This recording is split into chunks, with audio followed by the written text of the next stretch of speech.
Senhoras e senhores, bem-vindos a mais um episódio do Venture Fellows Podcast. Hoje a gente tá com um mestre aqui, então atenção redobrada para vocês aprenderem muita coisa legal. E além de mestre, ele é um doguinho lover, mas já já vocês vão entender por que ele é um doguinho lover. Então, vou passar aqui o microfone para Bia. Mas antes de apresentá-lo, não se esqueçam de deixar seu like, compartilhar, comentar e ativar o sininho para receber as nossas notificações. Seja bem-vindo, Reed. Obrigado, gente. Como é que vocês estão? Tudo bem por aí? Tudo jóia. E essa camiseta Doguinho Lover? Conta pra gente aí o que é. Antes de se apresentar, eu fiquei curioso pra saber do Doguinho Lover. Não, beleza, claro. Inclusive, né, tipo, eu tava brincando aqui antes, quebrei o protocolo, eu vim de branco, mas porque quando eu vi as camisetas guardadas, eu falei, cara, sei que vocês acabaram de pegar um cachorrinho, né? Com ser militares? É o Bob, tá com 5 meses, né? 4 meses. 4 Nossa, 5. então tá na fase que ele tá começando a causar um pouquinho, né? Bagunceiro.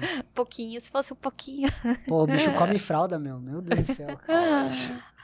Pois é, e aí quando eu vi a camiseta, eu falei, não, tenho que essa camiseta, e tipo, e aí que nem vocês, sou pai de pet, apaixonado por pet, a gente vai falar um pouquinho disso, né, tipo, eu fundei a ET-Dog, uma plataforma de educação e terapia canina, e aí a camisa é uma camisa da Chico Rei, inclusive, tipo, adoro as camisas deles, e eles têm várias camisas de cachorro, vale a pena dar uma olhadinha, mas aí foi, a história da camiseta é essa, aí bati o olho e falei, hoje eu tenho que ir com ela, porque sei que...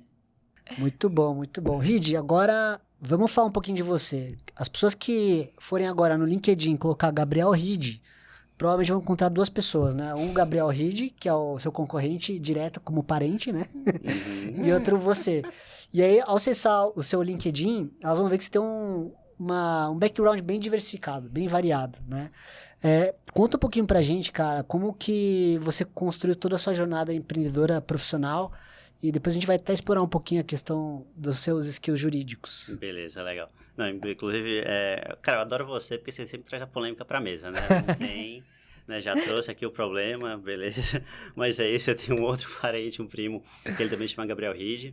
E aí a gente tem essa concorrência aí pelo nome, não conheço pessoalmente, inclusive se ele conseguir fazer chegar a ele, né, vamos conversar e entender essa questão, porque ele é mais velho que eu, e aí toda vez que eu escrever um e-mail, sempre tinha um Gabriel Reed. Caraca, velho, eu nunca consigo pegar o e-mail Gabriel Reed, pegar o nome no Instagram Gabriel Reed, sempre tem alguém. Mas aí, vindo ao que interessa, né, falando aqui da minha carreira em si. Cara, como você falou, tipo, eu sou advogado de formação, mas eu sempre fui apaixonado por números e tal, então antes mesmo de ser advogado de formação, fiz economia na Federal do Ceará, só que fiz 6 meses. Eu sou cearense, inclusive, eu não sei se você já falou disso, acho que não. Não, eu achei que você era brasiliense, porque você morou em Brasília, não foi? Não, assim? Não cheguei a morar Nossa, em Brasília. então viajei na maionese. Pode ser o primo lá. Ah, verdade. E aí eu cheguei a fazer 6 meses na Federal do Ceará e tal, então sempre curti economia. E aí meus avós moravam em Santos, me mudei para Santos. Tinha vontade de fazer relações internacionais, então cheguei a prestar na USP, etc. Poxa, ia nos prédios da USP apaixonado, aí visitei o prédio de Direito da USP, apaixonado por a vida acadêmica da USP. Mas acabei fazendo Direito em Santos mesmo, porque na época minha avó faleceu, meu avô estava com Alzheimer, eu falei, cara, ficar aqui, fico cuidando dele, etc. Minha mãe também acabou vindo morar com eles, e aí foi a melhor decisão na época. E aí, na faculdade em si, ela não tinha uma vida acadêmica tão forte quanto a da USP. Eu falei, caraca, por que não tem essa vida acadêmica da USP? Por que não tem essa vida acadêmica que eu vi, outras que eu vi na Federal do Ceará, etc. E aí foi quando eu comecei a ir atrás mesmo de mudar isso. Então, e aí foi quando eu comecei, cara, legal, não tem essa vida acadêmica, eu vou criar essa vida acadêmica. Então, fui atrás de fazer semana jurídica, fazer semana acadêmica de certas coisas. E aí montei um diretório central estudantil. Na época também eu acabei me envolvendo, virei presidente da Juventude Partidária de Santos. E aí então, tipo, adorava isso. Aí eu criei um curso de formação política junto com a galera da Juventude Partidária. Então fui atrás dessa vida acadêmica. Acabei nessa brincadeira conhecendo a IESEC. E aí foi onde deu uma bela guinada assim, mais para o empreendedorismo, porque quando eu estava muito mais no direito ali, no diretório, na juventude partidária, o advogado, vamos lá, né? O advogado, ele tem uma grande dificuldade de falar, mas a execução é sempre prejudicada ali. E eu via muito isso também nesse envolvimento político, nesse envolvimento com outras coisas. E eu já gostava, tipo, de estruturar. Então, eu fiz tênis na minha infância, eu joguei profissional, e meu treinador, ele puxava muito o planejamento da gente. Então, ele falava, planeja aí o teu treinamento. O que você quer que eu evolua? O que você acha que tem que melhorar? vai ter jogo na sexta-feira? Como é que é teu adversário? Estou adversário e faz um planejamento. Ele puxava muito isso. E aí eu peguei esse costume para outras coisas. Então, quando eu ia fazer viagem pelo tênis, eu fazia um budget do que eu ia fazer, do que eu tinha gastar na viagem, como é que eu precisava fazer para convencer outras pessoas, para convencer o pai pelo patrocínio, né? Ou para convencer algum outro patrocinador e etc. E aí eu fazia isso nas minhas reuniões. Então, se a gente fazia uma reunião lá no diretório, na juventude, eu deixava tudo anotado e fazia uma espécie de ata, mandava para todo mundo, chegava à reunião seguinte, cobrava os resultados que a gente tinha combinado na semana anterior. E aí comecei a falar, não, vamos fazer aqui, o que a gente quer daqui 3 meses, o que a gente quer daqui 6 meses. E aí, quando eu fui para a ESEC, eu comecei a ver isso de forma estruturada. Então, existiam diversos frameworks, existia metodologia, existiam coisas que eu não via em outros lugares. E eu falei, pô, perfeito, é a minha faculdade de gestão, é aquilo que eu preciso para mudar e aprender essa parte mais estruturada. E aí, pela ESEC, eu fui trabalhei na Argentina, trabalhei na Colômbia, trabalhei no Panamá. E aí, no Panamá, eu fui trabalhei na própria ESEC, né? A gente fundou a ESEC de Santos, eu mais 2 amigos. E aí, no Panamá, eu trabalhei na própria ESEC, era uma espécie de chefe de operações da ESEC Nacional. E a gente tinha ali 5 a 10 franquias locais. E eu ajudava a gerenciar desde a gestão de pessoas até a operação dessas franquias. Desculpa, né? Para quem não conhece a ESEC é uma organização sem fins lucrativos que trabalha com desenvolvimento de liderança jovem, mas a gente faz isso através de intercâmbio. Então, empresa júnior que faz intercâmbios, de forma mais... didática disso. E aí, pela ESEC foi onde eu achei uma oportunidade de trabalhar em Austin, no Texas. E aí tinha uma aceleradora de startups, isso foi em 2016, 15, 16, 14... Isso, 16. E aí, cara, tava muito no começo, assim, pelo menos pra mim, eu nunca tinha... Hoje, né, a gente escuta falar de startup no noticiário local, assim, qualquer, né, tipo no jornal. Na época não se falava disso. E aí eu lembro que eu apliquei pra essa vaga porque gostei muito do que eles propunham, tipo, parecia muito com o que eu fazia lá na ESEC, só que falava de startups. Que isso, né? E aí, no próprio site da empresa, tinha a recomendação de um livro que era o Venture Deals, do Brad Feld. Esse é um clássico. E aí, nossa, tipo, e é muito fácil de ler. E aí, quando eu li aquele livro, perfeito. E aí, tanto que a entrevista foi esse livro, assim, tipo, eu não tinha outra base, assim. E aí, deu muito certo. E aí, foi quando eu fui pra essa aceleradora, e aí conheci esse mundo de startups, aí me encantei de verdade. A proposta da aceleradora era uma proposta bem diferente. Então, a gente foi um grego, Ângelos Angelou, inclusive, tipo... inclusive o Salto by Salto, acho que é um evento super conhecido. Ele foi o cara que assinou o primeiro contrato do Salto by Salto. Então, ele começou o Salto by Salto quando ele era chefe da Câmara de Comércio. E ele queria fazer um evento para que Austin ficasse conhecida como a cidade da música. E aí, o Salto by Salto começou daí, como a cidade da música.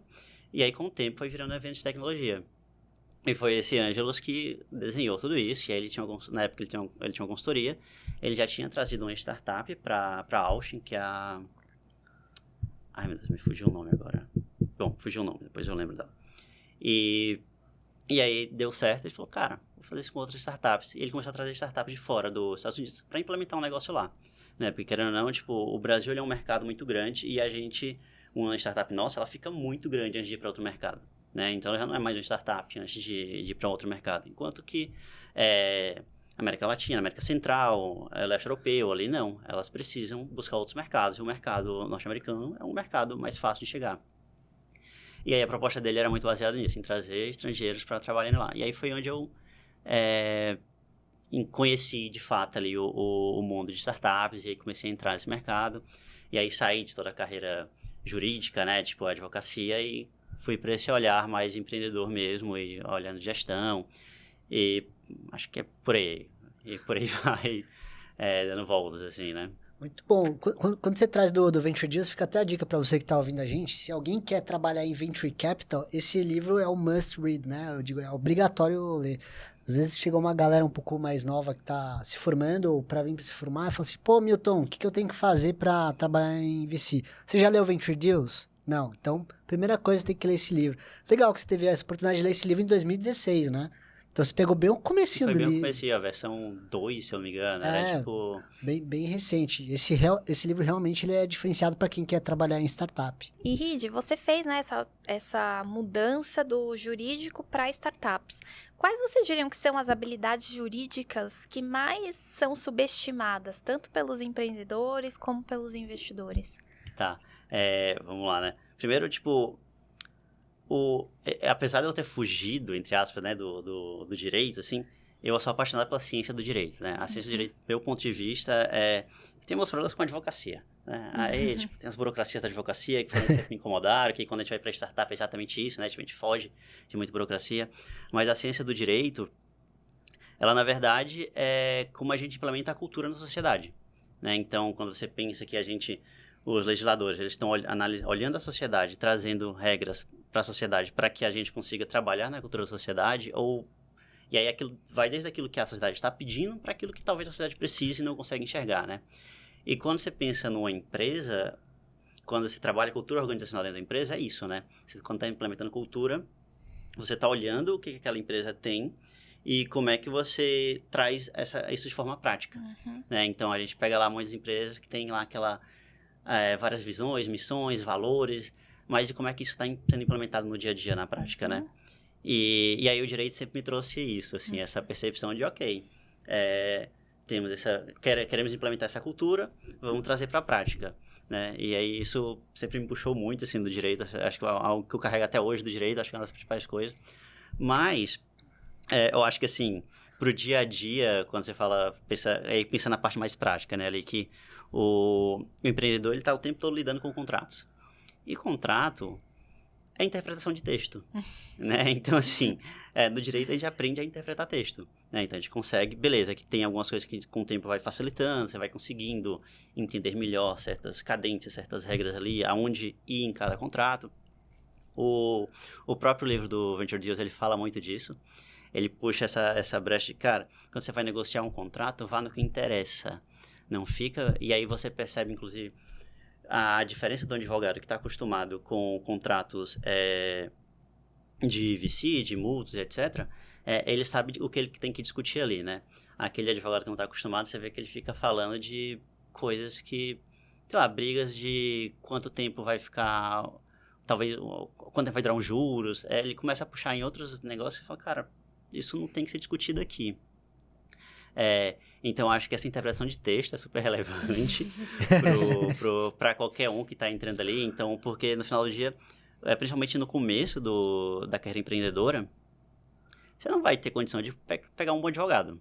Então, cara, ou você vai ter um advogado mais ou menos, ou você não vai ter advogado nenhum. E aí você tem que saber interpretar aquilo que está sendo dito naquele contrato. Você tem que saber o que vale a pena você discutir naquele contrato. Então, isso é super importante. E aí, o advogado, ele vem para lidar com problema, né? Então, ele vem para expor a situação, ele vem para realmente... E aí, eu acho que, tipo, durante a jornada de empreendedor, você tem que trazer o problema para a mesa. Você não pode ir jogando o problema para debaixo do tapete e ignorando ele. E aí, no direito, a gente é muito acostumado a discutir, a trazer um problema para discussão, e a polêmica não ser crítico, né? Tipo, você trazer... E eu acho que eu tenho uma relação com o meu tio, né? A gente tem umas relações já assim, tipo, de trazer mesmo o problema da mesa, de ser bem sincero, ser bem transparente um com o outro, e se resolve.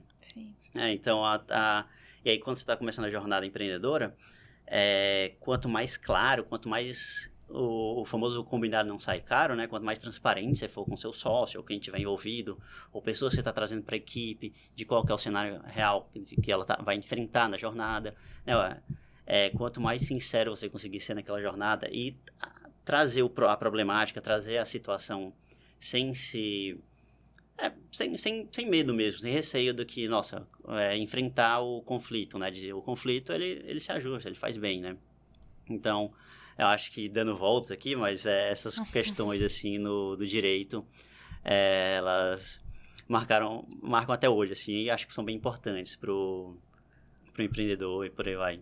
Reed, agora vamos falar de estudos científicos, de mestrado. Acho que uma das motivações que fez a gente trazer você aqui foi um post que eu acabei fazendo no LinkedIn sobre o seu trabalho. By the way, parabéns pelo seu trabalho, achei muito, muito bacana todo o estudo que você desenvolveu.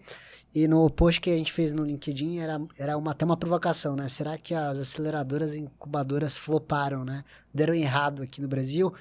Mas eu queria levantar esse tópico aqui para você, da introdução, porque muita gente ainda confunde o que é uma aceleradora e o que é uma incubadora, né? Então, acho que vale a gente falar um pouquinho o que é aceleradora e o que é uma incubadora aqui no Brasil, você trazer um pouco desse conceito e a gente aprofundar também, até para os empreendedores que estiverem assistindo a gente, as pessoas que estiverem pensando em empreender, já ter mais ou menos um playbook de saber qual que é o caminho que elas deverão seguir daqui para frente, né? Ao passo que elas vão empreender. Tá, beleza, bacana. Vamos lá, né? Em tese, e falando em teoria, né? Tipo, a incubadora, ela é mais early stage, né? Ela pega algo realmente que está ali antes de um PPT, numa fase de ideação. A incubadora, ela não tem um prazo, né? Então, ela não existe um programa com um começo, meio e fim, né? Você tem aquele espaço físico onde você pode vivenciar e absorver os conhecimentos ali dentro. E aí, assim, e a incubadora, ela geralmente não pede, ela não pede participação, tá? E aí, por isso que a gente vê muita incubadora pública, muita incubadora em universidade, que o modelo de negócio é diferente. Enquanto quando a gente vai para uma aceleradora, a aceleradora, ela é criada com pessoas, normalmente ex-empreendedores, que falam, ok, quero trazer de volta para o ecossistema aquilo que eu recebi e investir em startups. E aí, a aceleradora, ela geralmente vem acompanhada de uma grana ou não, mas os serviços da aceleradora, ela vem em troca de uma participação na empresa. E aí, por isso mesmo, como a aceleradora ela tem aquela ideia de ganhar, de lucrar, sim, no futuro com a startup, ela pede uma participação na empresa, né? E aí, os programas da aceleradora, ela tem começo, meio e fim, tá? E aí, também, as startups, elas estão no estágio mais avançado. Então, já acontece, claro, sim, de pegar em PPT, assim como investidores também investem em PPT, mas, geralmente, já tem que ter algo rodando ali. E aí, o grande detalhe, né? Como é que você sabe onde você vai? Se você vai para incubadora, se você vai para aceleradora, e aí quando a gente vem para a prática. E aí, na prática, as coisas mudam, né? Então, precisando como exemplo, a incubadora que eu trabalhei, que era a incubadora do Einstein, né? A gente tinha o VC Einstein e a incubadora do Einstein, que é a Eretz Bio. A incubadora do Einstein, ela não tinha esse viés de pegar participação, nada disso, a não ser quando a gente via que tinha capacidade de ser investido pelo Einstein, aí o Einstein via e investia. Hoje, inclusive, esse fundo de investimento que o Einstein tinha interno é gerido pela Vox, então já é um fundo externo, já tem outros detalhes ali. Mas a incubadora do Einstein, ela pegava também em bem early stage, mas não necessariamente em early stage. Então, tinha coisas que estavam lá muito avançadas, mas que tinham conexão com o hospital. Então, batia com as visões do hospital. E aí, estavam ali para serem observados se valia a pena investir ou não.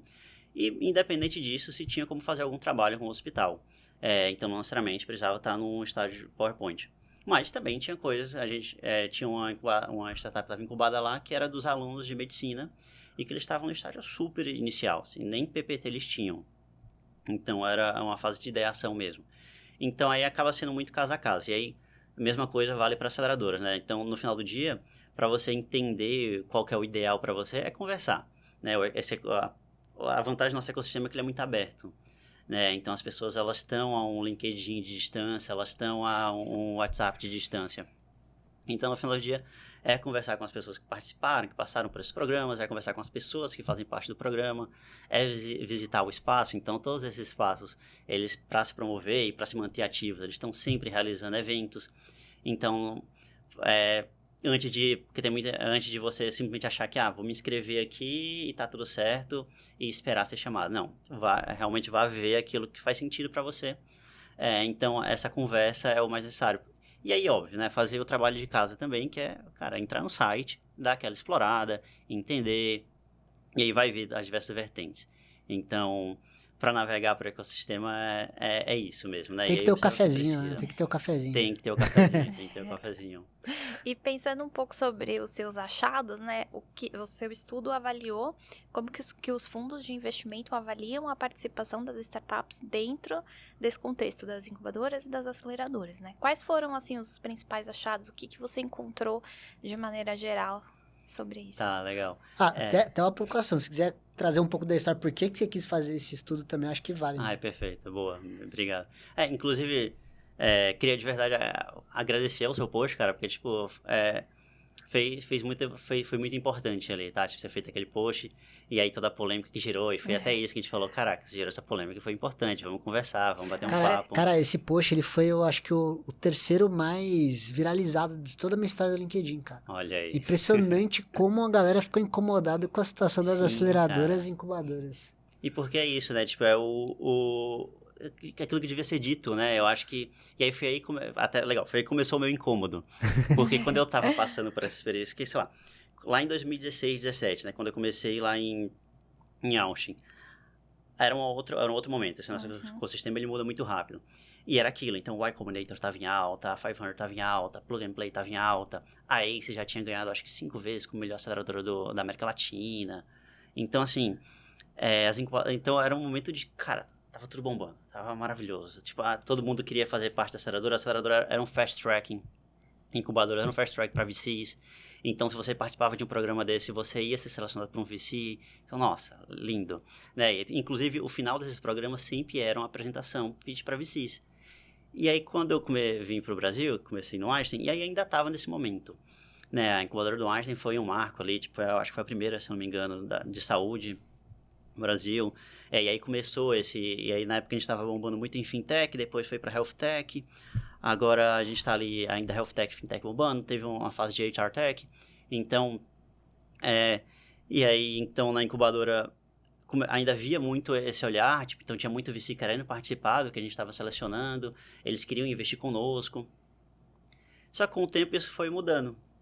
Comecei a ver certos incômodos dos VCs em criticar mesmo cap tables. Começou a surgir também um movimento de Venture Builder, que era um movimento que hoje ele está maior, agora na época ele estava bem nascente, e aí, como ele construía junto com a startup, ele acabava pegando mais participação na startup. As negociações também de aceleradoras com startups começaram a mudar, então no começo as aceleradoras puxavam ali 20%, depois elas viram que estava ficando salgado, tinha que reduzir, passou por uma fase de mudança de modelo de negócio de aceleradora, em que as aceleradoras viram que, cara, tá difícil sobreviver só com participação em startups. O que a gente pode fazer diferente?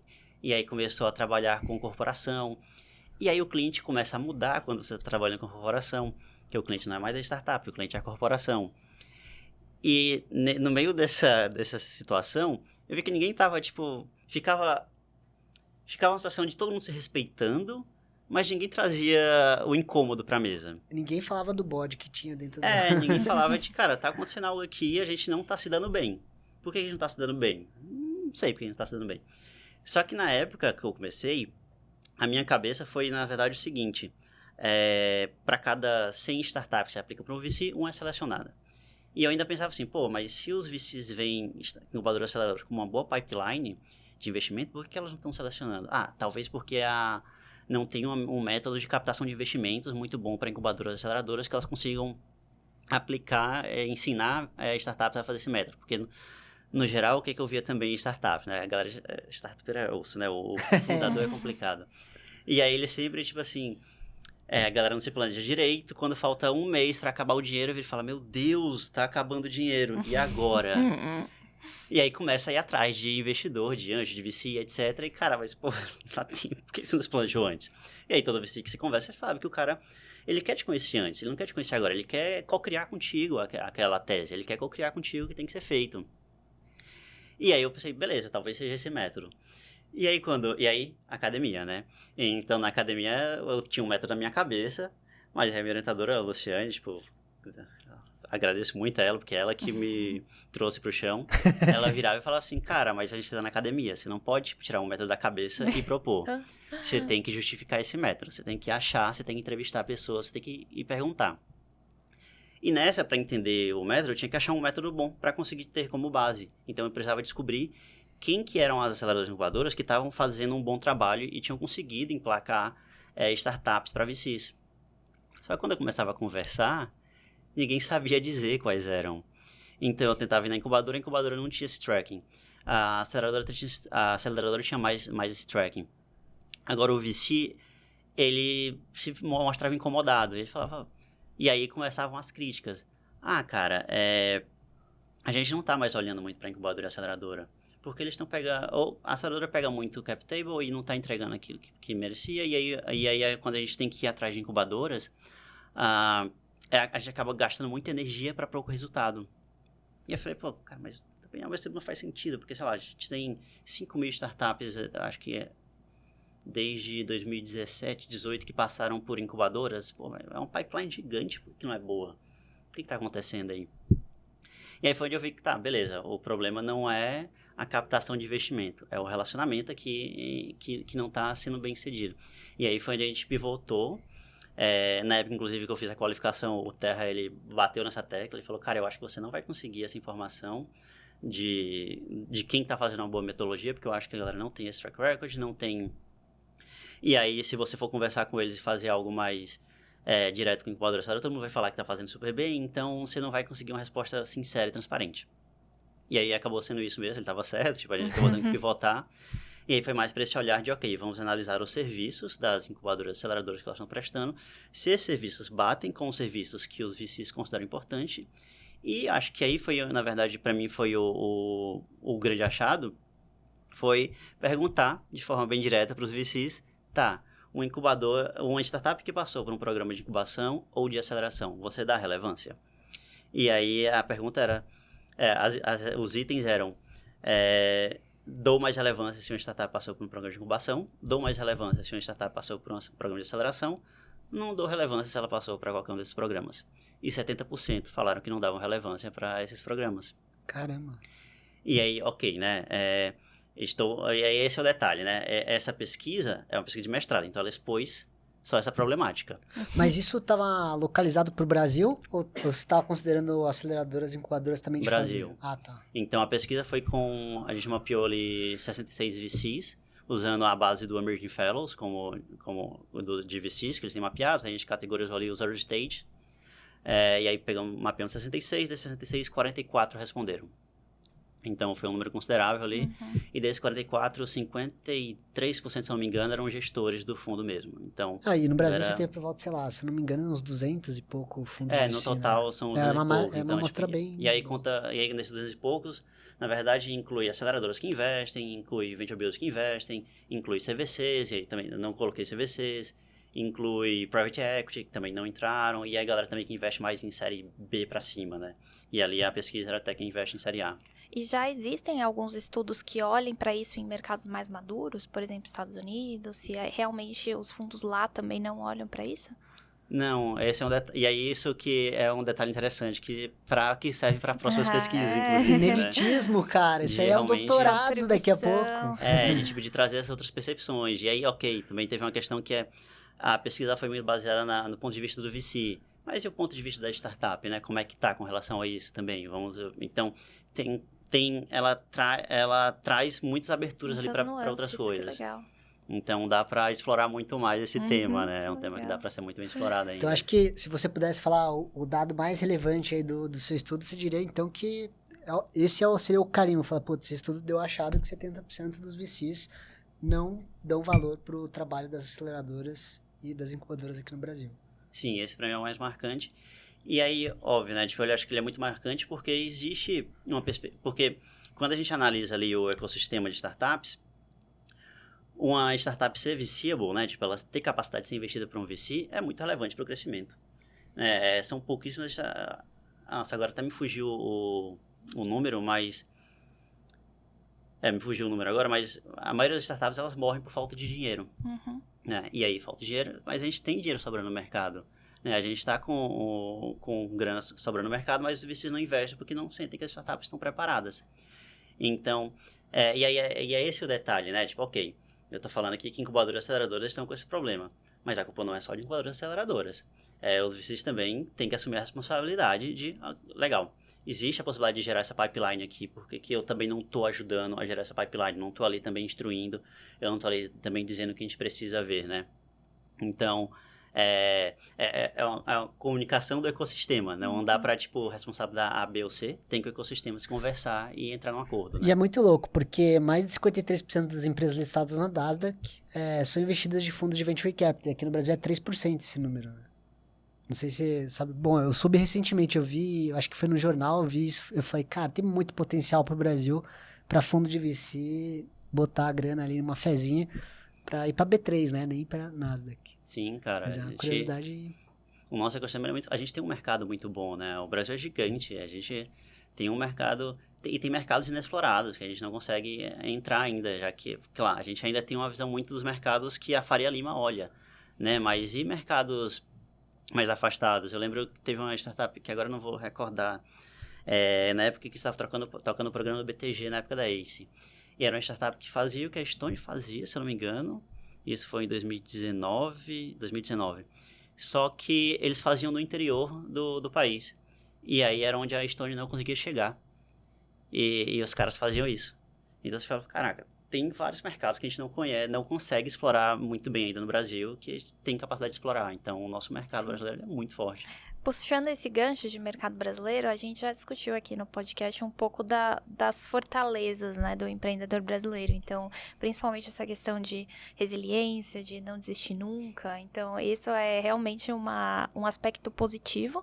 Mas você também passou por experiências em outros lugares, né? Você mencionou, acho que o Panamá, Argentina, Colômbia.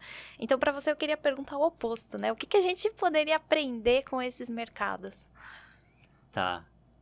Nossa, essa pergunta é mais difícil, né? Bom, mas assim, até porque a minha vivência nessa época eu ainda não tinha esse olhar tanto para empreendedorismo, né? Tipo, por exemplo, na Argentina eu fui trabalhar dando aulas de esporte para crianças de uma comunidade.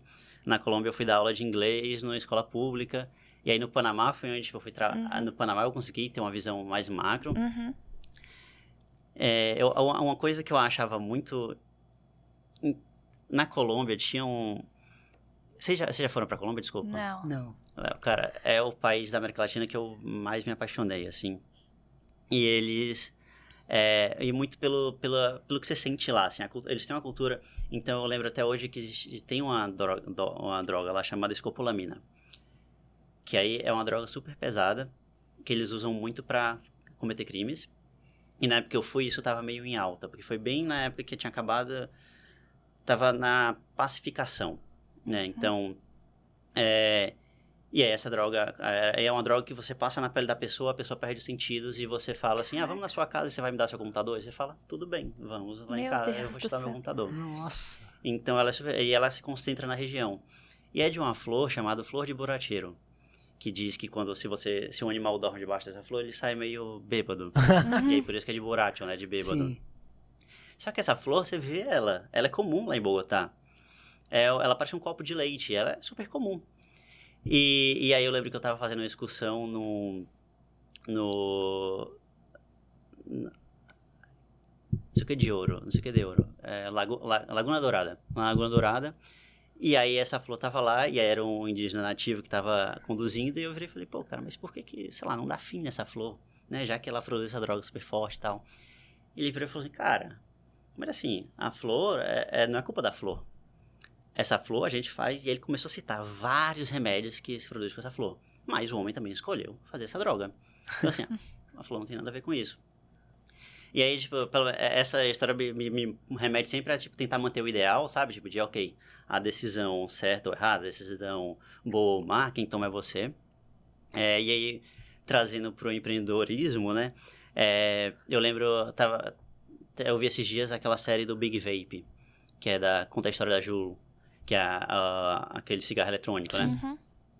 E os criadores do Big Vape, eles tinham um ideal muito bom, que era reduzir o uso de cigarro e por aí vai.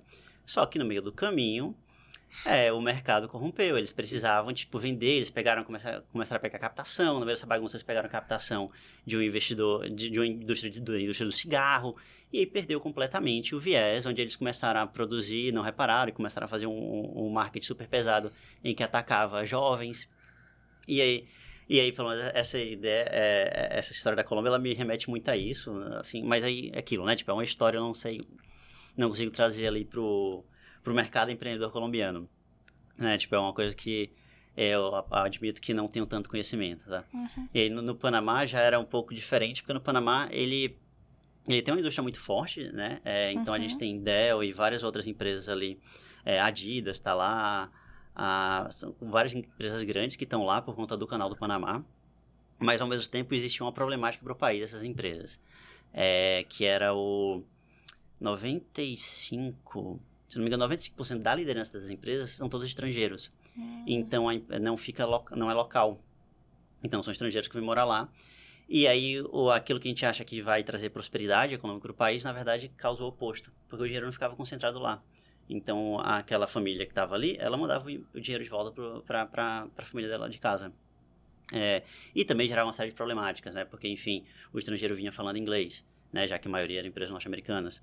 E aí, não existia uma conexão dele com o país. E aí isso gerava... Então, acho que no final do dia, o que traz mais gostar muito do nosso país. Eu sou apaixonado pelo Brasil, as experiências me trouxeram isso de que, tipo, o nosso mundo empreendedor aqui ele é muito forte e eu acho que a nossa capacitação também é muito boa. Mas isso também eu notei, tipo, tanto na Colômbia, quanto no Panamá, como na Argentina, eles eram super bem capacitados. A diferença é que eu noto que aqui a gente tem mais oportunidades e aí, se a gente vai para os Estados Unidos, lá tem muito mais oportunidades, né? Então, tipo assim, é outro mundo. Mas é inclusive isso, assim, eu acho que quando a minha experiência nos Estados Unidos fez eu também valorizar muito mais a capacitação do brasileiro.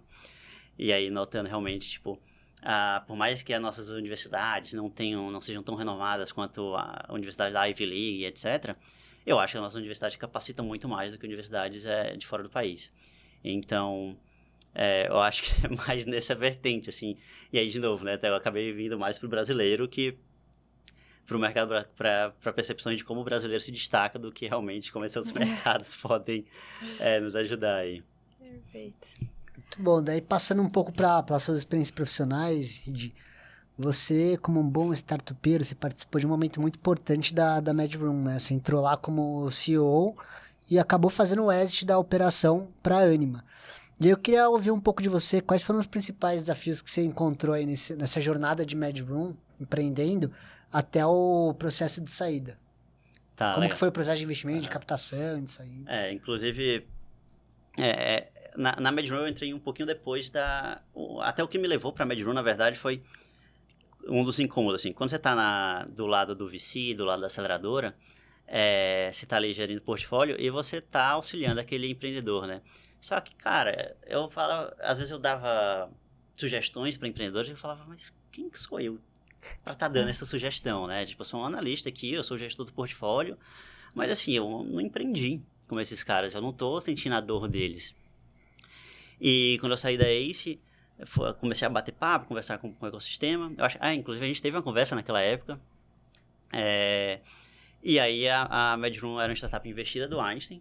Mesmo que depois que eu saí do Einstein, eu mantive muito contato com o Vini e com o Sandro, porque na época do Einstein tinha algumas startups que eu me conectei, que ficavam até muito tarde ali trabalhando, né? Tipo, a galera ficava até tarde discutindo. E aí tinha a N2B, do César e da Luísa, que eu ficava sempre conversando muito com eles. A MedRoom era uma delas, que a gente ficava mirabolando, assim, e o Vini e o Sandro, eles têm uma visão, são os dois fundadores, eles têm uma visão maravilhosa. Você conversar com eles, eles vão muito longe, assim, aquela questão de, cara, de sonho alto, assim, mira na lua e acerta em outro, né? Eles são muito assim, a gente começava a pirar nas visões que eles tinham. E aí eu sempre falava, legal, mas tá longe, né? Vamos voltar aqui pra prática. E aí a gente falou, cara, a gente tá com a vaga de CEO, de chefe de operações aberta, vamos com a gente. E na época era fevereiro de 2020, acho que fevereiro de 2020. Eu até falei, beleza, vamos sim, mas vamos conversar. A gente fez uma semana de planejamento para entender quais eram os pontos fracos, pontos fortes de cada um, entender como é que a gente podia se ajudar, se fazia sentido. Fechamos, deu um mês, aí, conversei com o time todo para entender como é que estava a cultura. Na época não existia muito processo de gestão, eles estavam fazendo as coisas, e a ideia deles era, eles estavam fechando uma captação de 5 milhões, num valor de 50 na época. E aí era preparar para ir para um Série A. Então, ali estava num Pre-Series A, para a época, né? Pre-Series A, era preparar para ir para um Série A. Então, vamos organizar a casa. Meu papel era esse, organizar a casa, preparar para um Série A e começar a fazer os contatos, começar a fazer as pontes de fora do Brasil que eu tinha e por aí vai. E aí veio a pandemia.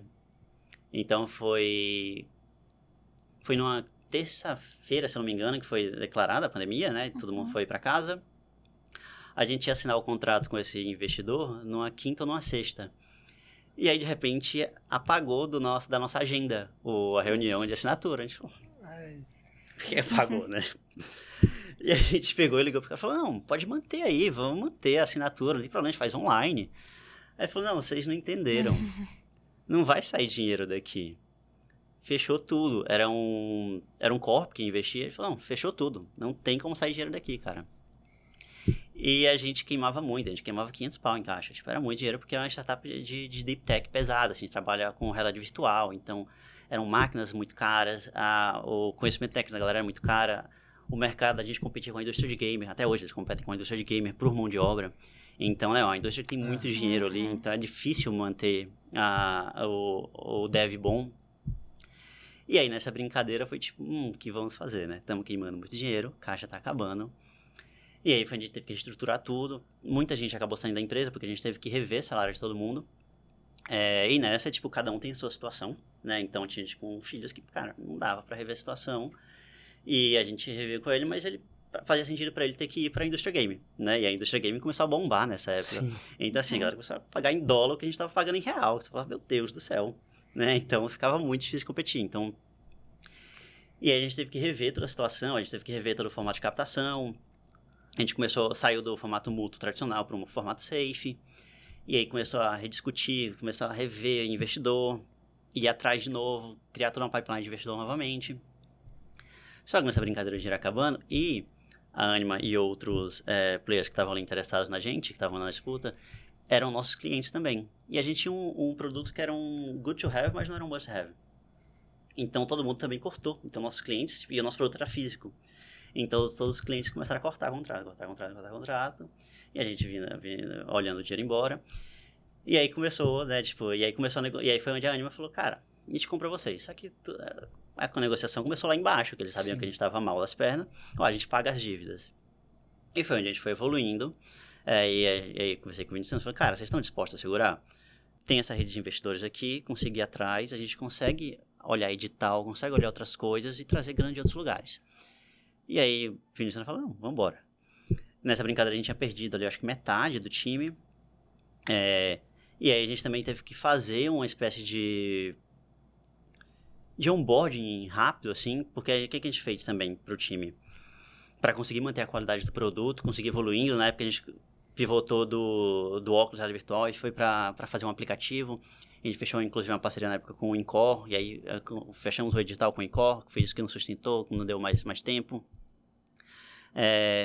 E aí a gente foi e aí a gente começou a contratar dev, só que a gente começou a contratar dev júnior. E aí existe uma evolução dessa galera. Sim. Só que por ser realidade virtual, tinha uma vantagem. Realidade virtual, tipo, não é que nem outra forma de programação que você entra e você acha muita coisa online. Tinha que tudo ser descoberto. Então, quando você vai programar para um óculos, a gente usava o Quest 2 na época, Quest 1 na época. Para o Quest 1 é diferente de, sei lá, o óculos Phantom, etc.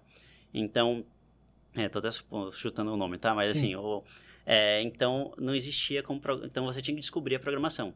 Então, na verdade, o que a gente precisava entender era o perfil daquela pessoa, se era um perfil que ela ia conseguir se desafiar para conseguir criar lógicas de programação. Então, a gente conseguiu, tipo, mapear isso. E aí, na época, inclusive, a gente aproveitou para diversificar o time. Então, quando eu deixei a empresa, a gente estava, se não me engano, 40, 60, não era 40 mulheres, 60% de homens. Para uma empresa de tech puro, é muito. É bastante. Né? É bastante, startup e tal. E aí, a gente aproveitou esse momento para, inclusive, fazer isso. E aí, conseguimos trazer muitos júniores que depois cresceram, geraram sênior, etc. E aí, então, tipo, a gente teve que refazer toda essa cultura da empresa, que foi muito... Hoje eu acho que foi muito bom, mas na época, tipo, era discussões até meia-noite, ligando no dia seguinte de manhã cedinho cada um, e crise de ansiedade em cima de crise de ansiedade, né? Mas vamos lá.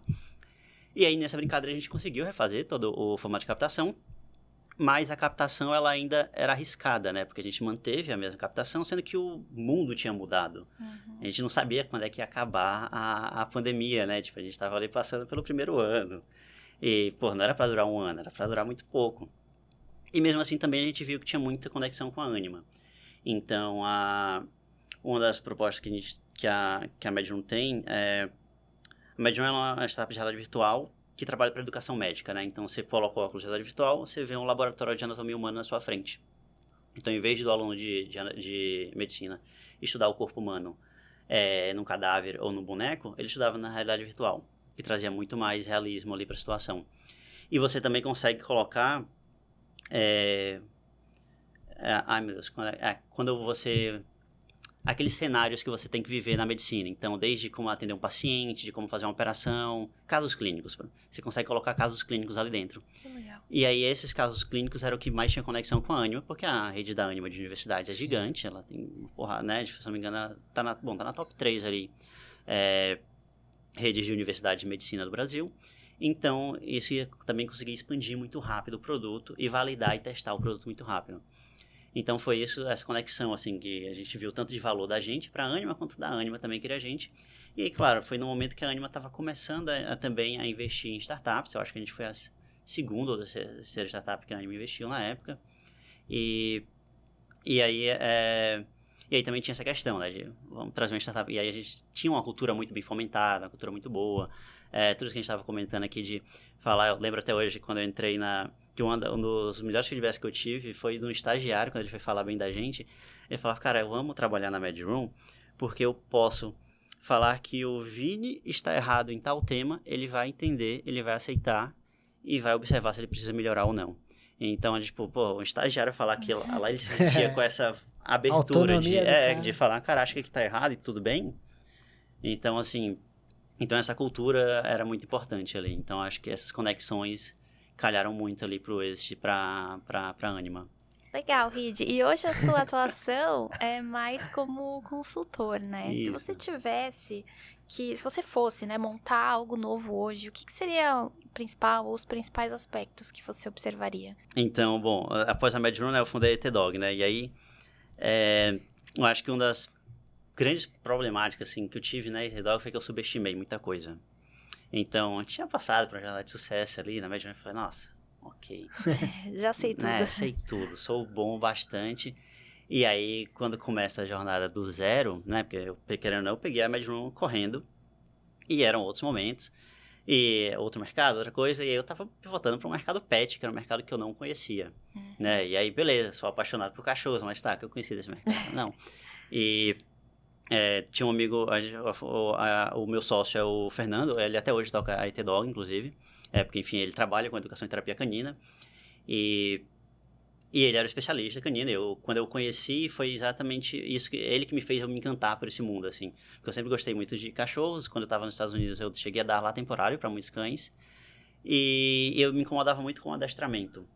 Com o adestramento... Ele muitas vezes ele robotiza o cão e ele não pensa de verdade 100% na necessidade do cão. E aí, quando o Fernando foi me explicar o que ele fazia, ele falou, não faço adestramento, eu faço educação e terapia. E aí, quando ele falou, cara, eu penso no olhar do cão, é aquilo que eu sei que é bom pro cão. Então, no final do dia, ele falou, cara, eu quero que você vá para um parque e você possa deixar o seu cachorro solto e você saber que ele vai ficar de boa. Eu quero que você saia de casa e você tenha confiança que não vai acontecer nada, que seu cachorro sabe aquilo que ele deve ou não fazer. Então, tipo, educar de fato, deixar o cachorro com aquela autonomia ali de que ele sabe o que ele pode ou não fazer. E aí, então, assim, eu sempre fui muito generalista e eu falei, beleza, posso ser generalista aqui, que o Fernando sendo especialista vai funcionar muito bem. Depois a gente trouxe um sócio para cuidar mais de marketing, o John, e aí, só que foi isso, eu subestimei muita coisa, do produto como de negócio. Então, eu imaginava uma jornada muito certinha de crescimento do produto, quando que essa jornada não funcionou, essa jornada não crescia, essa jornada estava travada, e é do próprio produto, assim. Então, tanto que quando caiu na minha mão a oportunidade do produto, a gente não estava preparado, que foi depois de um ano, mais ou menos, a gente estava negociando uma parceria com um plano de saúde pet, e esse plano de saúde pet, ele queria usar o nosso produto ali porque ele estava recebendo muito chamado com dores de educação e terapia, e ele não tinha como solucionar isso internamente. Só que ele já estava ali com 50 mil usuários na plataforma dele, e eu não tinha condições de dar conta de 50 mil usuários. Na minha cabeça, eu ia fechar primeiro uma parceria com alguém que ia me dar, 100 usuários. E aí eu ia validar com 100 usuários, depois ir crescendo. E não, ele falou, cara, ou você toma conta de todo mundo ou não vai dar certo. E aí foi isso, a gente ficou muito tempo, eu pensei que dava para seguir esse caminho certinho e não dava. Então, Tanto que esse momento foi o decisório pra gente, tipo, dar uma parada, encerrar a operação da forma que a gente estava levando. Então, eu subestimei demais isso, assim, tipo... E aí, também uma coisa importante é entender os limites, né? Então, eu tinha muito claro qual era o meu limite, assim, até onde eu vou, até onde eu tô disposto a gastar dinheiro, até onde eu vou dar conta de gastar dinheiro, até onde vai a minha ansiedade, até onde vai a minha saúde, para eu me manter ou não nessa jornada. Que é uma coisa que eu sempre puxei dos empreendedores quando eu estava lidando com eles nas aceleradoras e na incubadora que eu participava. Eu sempre puxava muito isso dele, assim, que tinha muito empreendedor que estava num loop que ele não conseguia sair. E eles ficavam muitas vezes ali, um cara que você via que, pô, se ele fosse para o mercado, ele ia ganhar 20, 30 pau, e ele estava ali ganhando 3, 5, porque ele não conseguia sair. E ele não conseguia nem ver o que ele tinha melhorado, né? Então, ele achava que ele não precisava, não tinha condições de captar um novo investimento, por exemplo, porque, pô, mas eu não cresci em resultado financeiro. Tá, mas você cresceu em outras coisas. Você validou 10 mil teses diferentes de produto aqui, que você já sabe que não funciona. Você vende isso para o investidor, que, cara, também é alguma coisa, também vai te aumentar o valuation. E aí isso, inclusive, você só consegue também com uma mentoria, né? Então, essa era outra coisa que eu tinha muito claro na jornada. Então, tinha o Marcos Regueira, que é um dos fundadores da Fear Capital, que eu estava sempre conversando. O César da N2B eu estava sempre conversando. O próprio Vini Sandro eu estava sempre conversando. E aí, amigos mais próximos, a Aline, outros amigos que eu tenho na minha rede de contatos que eu estava sempre conversando, que me faziam sair do furacão, literalmente, né? Tipo, eu falava, calma, Reid, você melhorou nisso, tá evoluindo. E também dava essas cutucadas, tipo, cara, como é que tá a sua saúde? Até onde você tá indo? Você tá conseguindo manter certa rotina fora disso, ou você tá fazendo só isso? Porque você vai ter um burnout, você vai ter um negócio, tipo, né? Então, assim, eu acho que eu acho que, inclusive, o mentor, para mim, sempre foi o mais importante, assim. Você entrar numa jornada dessa sem ter alguém que consiga te tirar desse furacão de vez em quando para fazer observar, é muito difícil.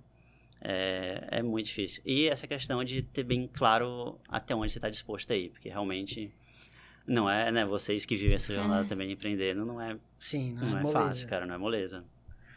Muito bom. Bom, a gente vai encerrando aqui, Reid, mas antes de a gente terminar, a gente sempre pede para os nossos convidados fazerem recomendação de filme, livro ou série. Eu queria ouvir um pouquinho de você, o que você recomendaria aí para a nossa audiência? Tá. Livro eu vou ficar devendo, eu admito que né? E aí, quem tá terminando mestrado... Só artigos. Não quer, recomendação de não tem artigos condição. a gente Pois aceita. Então... Mas, cara, eu tô na fase que eu tô também fugindo um pouquinho. Eu tinha uma fase que eu era muito empreendedorismo. Hoje, pelo menos de empreendedorismo, eu escuto os podcasts ali, Astela e o Venture Fellows. Então, tipo, são os dois que eu escuto, que eu sinto que são mais diretos e são mais claros e são mais reais, assim. Eu acho que os dois são muito realistas. E aí, outros podcasts que já fogem um pouco do empreendedorismo que eu curto muito é o TED Radio Hour, que aí ele traz resumos de TEDs, e geralmente com algum tema, e aí são temas mais malucos. Então, vai falar de o homem pisando na lua, vai falar de exploração do mar, de a vida das baleias. Então, são coisas que faz sair um pouco do que você está vendo no dia a dia. E aí, bom, vocês viram pela carreira que eu sou apaixonado por política, né? Então, tipo, Mano a Mano, eu escuto bastante. E aí, o meu dia, inclusive, eu começo com o Estadão Notícias e o Café da Manhã, que são os dois de notícia ali, mais básicos, que eu gosto de escutar sempre. E aí, série é a do Big Vape, que eu acho que foi hoje que eu assisti, que aí, pelo menos, ela é bem focada em empreendedorismo. E eu gostei muito porque ela faz a jornada muito clara, ela vai contando a jornada muito clara do empreendedor. Tem também a do Globoplay, que eles estão agora com uma boa, que eles estão explorando, eu não esqueci o nome, mas eles estão explorando os jogos do bicho. Porra, antes de você estar aqui, a Mariana, que fez outro episódio com a gente, falou exatamente esse episódio. Cara, é muito boa, sério, porque, tipo, porra, é um negócio do dia a dia, que a gente, sei lá, nossos pais jogavam, tipo, semana passada eu tava em Santos, na casa da minha mãe, e o porteiro tava discutindo com o morador sobre, tipo, o jogo do bicho, que ele tinha apostado, que ia ganhar, não sei o quê. Cara, meu pai jogava bicho também lá atrás.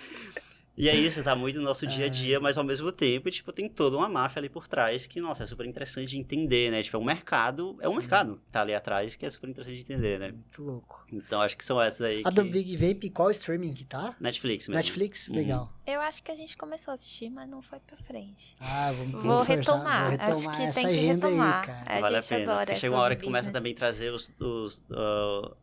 a entrevistar a galera que, tanto os empregados, quanto a galera que, jovens que começaram a usar e eram influenciadores digitais, e aí mostra a diferença deles, como que afetou, então, tipo, inclusive eu acho que eles voltaram a captar mês passado. Caramba. Agora eu fiquei na dúvida, mas eu acho que eu vi de novo o nome deles em captação, eles voltaram a captar, que eu acho que eles estavam quase quebrando, Nossa. e aí voltaram a captar. Foi até conferir, mas eu acho que eles voltaram a captar. Então, assim... Vou me inteirar. Legal, adorei as dicas. E muito obrigada, foi incrível te receber aqui. Volte mais vezes, adoramos. E vai para os recados finais. Recadinho final para você que é empreendedor, quer trabalhar em startup ou investir em startup. Espero que você tenha gostado desse conteúdo. Não deixa de seguir a gente, dar o like nos nossos vídeos, compartilhar, seja no Spotify, no YouTube e outras plataformas. Foi um prazer ter você aqui, Reed. Volte sempre, como a Bia falou. E continue recomendando a Venture Fellows para seus amigos. Aí. Pode deixar, gente. Parabéns, agradece. gente. Obrigado aí pelo convite. Parabéns de verdade pelo trabalho de vocês dois. Se quiser deixar seus recados e também suas redes sociais também para o pessoal te contatar. O LinkedIn, Gabriel Reed, vai aparecer provavelmente 2 lá. Você né? e, Mas o, tem a e, o, foto, e o concorrente. Isso, vai ter a foto lá.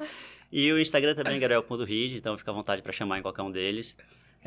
Mas em geral é isso. E obrigado de verdade pelo convite. Parabéns pelo trabalho de vocês. E não só aqui no Venture Fellow, mas eu trabalho também com Venture People. Tipo, eu gosto muito do que vocês fazem. E aí, assim como vocês, eu gosto de entrevistar pessoas. Então, né, o time me conhece. A gente já teve muitos momentos aí.